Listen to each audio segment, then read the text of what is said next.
बिस्मिल्लाहिर्रहमानिर्रहीम। अस्सलाम वालेकुम दोस्तों, एक नई वीडियो के साथ हाजिर हैं। चलो अपनी वीडियो स्टार्ट करते हैं। ग्लोबल टाइम्स जो है वो चाइना का एक आप उसको न्यूज़पेपर कह सकते हैं। ग्लोबल टाइम्स की अपनी एक वेबसाइट भी है। ग्लोबल टाइम्स जो है ये इंग्लिश लैंग्वेज में वो छापते हैं। ग्लोबल टाइम्स को समझा जाता है कि ये चाइनीज़ गवर्नमेंट का एक माउथ पीस है। जो बात चाइनीज़ गवर्नमेंट ओपनली नहीं कह सकती या नहीं कहना चाहती, उस बात को चाइनीज़ गवर्नमेंट इस ग्लोबल टाइम्स के जरिए दुनिया तक पहुंचा देती है। अब 4 जनवरी को ग्लोबल टाइम्स का एक आर्टिकल आया जिसमें ग्लोबल टाइम्स ने कहा है कि J-10C और J-11B जो कि फाइटर जेट्स है, जिन्होंने अभी रिसेंटली कंक्लूडेड जो हुई है चाइना पाकिस्तान की एयर एक्सरसाइजेज, जिनको शाहीन 9 के नाम से हम जानते हैं, उन्होंने कहा जी उन्होंने उसके अंदर हिस्सा लिया और वो बड़े ज़बरदस्त तरीके से उन्होंने हिस्सा लिया और they shine in just concluded China Pakistan air exercises. CCTV चाइना का एक स्टेट ओन टेलीविजन है, वहाँ पे आके एक एनालिस्ट ने इन शाहीन 9 सीरीज़ के बारे में कुछ बातें बताई हैं जो कि मेरे ख्याल से बड़ी इंपॉर्टेंट है। नॉर्मली ऐसे होता है कि जो एक्सरसाइजेज होती हैं उनके बारे में खुल के नहीं कुछ कहा जाता, उनके जो रिजल्ट्स होते हैं उनको सीक्रेट रखा जाता है और बिल्कुल नहीं बताया जाता कि उन एक्सरसाइजेज में क्या हुआ।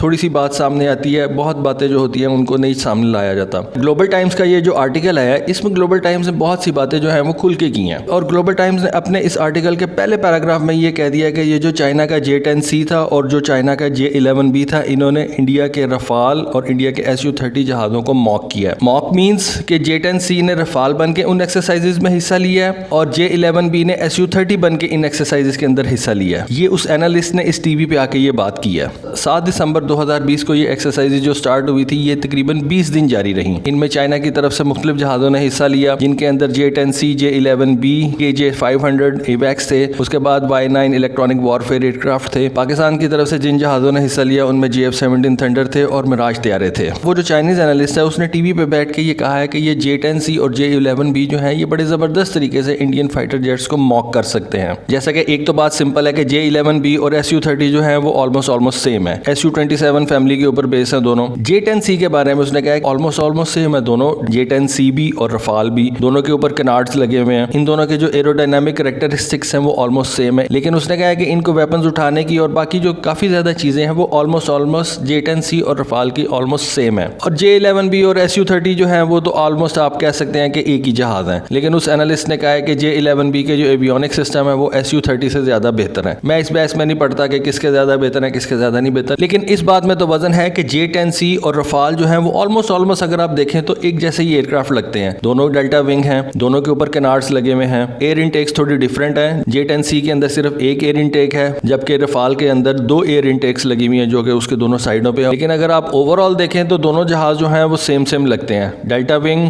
कैनार्ड्स, डेल्टा विंग कैनार्ड्स। फिर उस एनालिस्ट ने कहा कि इस एयर एक्सरसाइजेस के अंदर दोनों ममालिक ने अपने एवैक्स और अपने इलेक्ट्रॉनिक वॉरफेयर जहाज़ों को भी शामिल किया। क्यों शामिल किया, उसकी उसने एक रीज़न बताई है कि जी ये जो जॉइंट ऑपरेशंस दोनों एयर फोर्सेस कर रही हैं उसके अंदर इंप्रूवमेंट लेके आई जाए, इंटरऑपरेबिलिटी को ज़्यादा बेहतर बनाया जाए और दोनों कंट्रीज़ के जो मुख्तलिफ सिस्टम्स हैं उनको आपस में इंटीग्रेट अच्छे तरीके से किया जा सके। फिर एक इंपॉर्टेंट बात उस एनालिस्ट ने बताई कि इस एक्सरसाइज के अंदर लार्ज स्केल एरियल बैटल्स जो थी उनको कंडक्ट किया गया और लार्ज स्केल कॉन्फ्रंट्रेशंस के ऊपर वर्किंग हुई, क्लोज क्वार्टर एरियल सपोर्ट के ऊपर वर्किंग हुई। दोनों ममालिक की तरफ के जो जहाज थे उन्होंने तकरीबन 200 सॉर्टीज की थी इन 20 दिनों के अंदर। 200 सॉर्टीज हम तो सुन लेते हैं, लेकिन इसका क्या मतलब है? ये मतलब है कि आपके मेंटेनेंस क्रू जो है उसने भी इन जहाज़ों को मेंटेन रखा और इनको फ्लाईएबल रखा और आपके जो पायलट्स हैं उन्होंने इन 20 दिनों के अंदर 200 सॉर्टीज की। तो इससे ये जाहिर होता है कि जो आपका सपोर्ट स्टाफ और आपका जो मेंटेनेंस क्रू है उसकी भी काबिलियतें आपके सामने खुल के आ जाती हैं। फिर उस एनालिस्ट ने कहा कि चाइनीज़ पायलट ने पाकिस्तानी पायलट्स के जो एग्रेसिव मैनूवर्स हैं और उनकी जो रिच एक्सपीरियंस है उनसे बहुत ज़्यादा सीखा, क्योंकि जैसा कि आपको पता है कि पाकिस्तान एयरफोर्स को हर वक्त ऑन एज रहना पड़ता है। इससे पहले जो शाहीन एयर एक्सरसाइजेज होती थी वो सिर्फ एयर फोर्सेस के दरमियान होती थी, लेकिन इस दफ़ा इन्होंने पैराट्रूपर्स को भी शामिल किया हुआ था और मैरीटाइम ट्रेनिंग भी इन्होंने इस दफ़ा की। मैंने आपको अपनी पिछली वीडियो में बताया था कि इस दफ़ा J-15 जहाज़ जो है वो चाइना लेके साथ आया। J-15 जो जहाज़ है ये चाइनीज़ नेवी का जहाज़ है, ये उनके एयरक्राफ्ट कैरियर के ऊपर वर्क करता है। तो डेफिनेटली इस दफ़ा जो शाहीन सीरीज़ की एक्सरसाइज हुई है इस दफ़ा उनकी नेवी ने भी हिस्सा लिया इसके अंदर और वो बात खुल के सामने आ गई है और स्पेशल फोर्सेज ने भी इस दफ़ा इस एक्सरसाइज के अंदर हिस्सा लिया। ग्लोबल टाइम के इस आर्टिकल के एंड पे उस बंदे ने ये बात की है, उस एनालिस्ट ने ये बात की है कि चाइनीज़ नेवल एविएशन जो है वो बहुत ज़्यादा फॉरेन एक्सरसाइजेज में हिस्सा नहीं लेती, लेकिन इस दफ़ा चाइनीज़ नेवल एविएशन ने अपने जो जहाज़ थे उनको पाकिस्तान भेजा ताकि उनकी कैपेबिलिटीज़ में इजाफा किया जा सके।